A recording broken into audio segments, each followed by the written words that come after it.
Hi guys, and welcome to another Divi video. This is Jamie from System22 and webdesignandtechtips.com. Well, in our last video we discussed padding. In this video we're going to discuss margins. A lot of people get these confused, but they're completely different animals.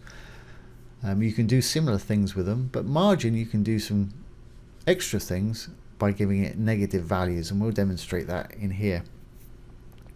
So what we've got here, we've got a section, which is the blue tab, the blue color in the background there. We've got a row, which is the green tab and the sort of green background. And within that row, we've got a module here, which is this sort of light blue background. Now, if we go into the row, design, and again, just as with padding, you'll always find this in the design tab under spacing.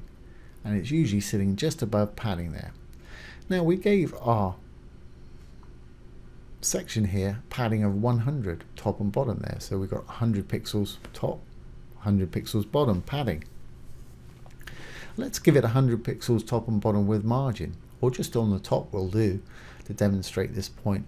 And what you're going to see, this will push this whole section down by 100, and you'll just see the white page behind it. So let's put 100 in there. Again, you don't have to put pixels in there. It'll do it for you by default, and as you can see, it's pushed it down and we can see just the white page behind there.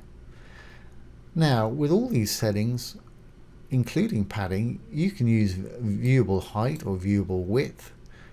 So if I put VH for viewable height, I don't want 100%, let's take that down to 10%.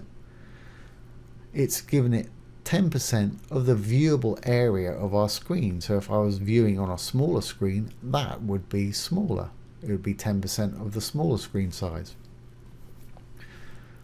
from top and bottom. And you can also use a percentage as well, which will do a very similar thing.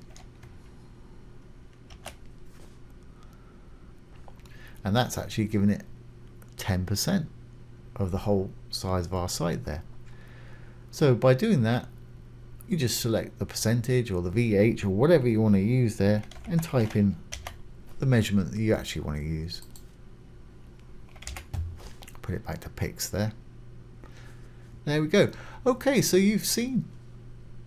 We'll actually take that away. Don't want any margin on the top there.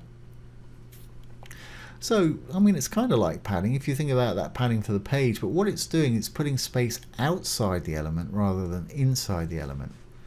But the great thing about padding is we can give things negative values to move them up or down. Let's just save our changes there. So if I go into this module,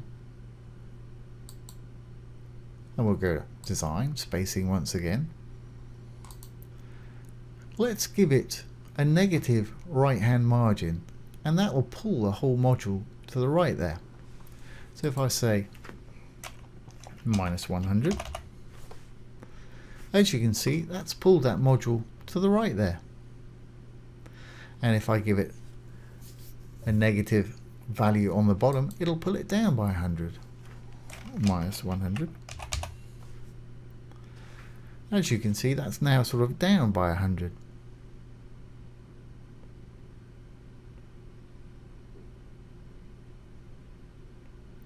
So it's great for spacing things and getting things offset and doing things like that. Margins are wonderful for that sort of thing rather than padding. So there's a brief explanation of margins for you. I hope you found that useful and enjoyed it.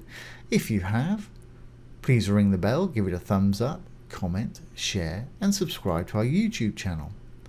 Once again, this has been Jamie from System22 and webdesignandtechtips.com. Thanks for watching. Have a great day.